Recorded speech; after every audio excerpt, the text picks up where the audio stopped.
अस्सलाम वालेकुम, मैं हूं सुमेरा सुलेमान। अफसोसनाक खबर से आगाह करते चलें, खानपुर में चलती ट्रेन से उतरने की कोशिश में नौजवान जख्मी हो गया। नौजवान ने लाहौर से कराची जाने वाली नॉन स्टॉप ट्रेन आहिस्ता होने पर रेलवे स्टेशन पर उतरने के लिए छलांग लगा दी। जख्मी नौजवान को तहसील हेडक्वार्टर अस्पताल खानपुर मुंतकिल कर दिया गया। जख्मी नौजवान का ताल्लुक मोहल्ला जारिया खानपुर से है। जी आपको एक बार फिर अफसोसनाक खबर से आगाह करते चलें, खानपुर में चलती ट्रेन से उतरने की कोशिश में नौजवान जख्मी हो गया।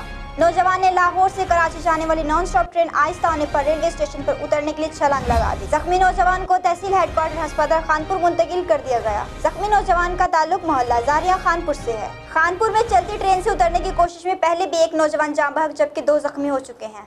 मजीद खबरों और अपडेट्स के लिए देखते रहिए JNN news. You watching JNN News Network. For more news, subscribe our channel, press the bell icon and don't forget the comments. Thank you.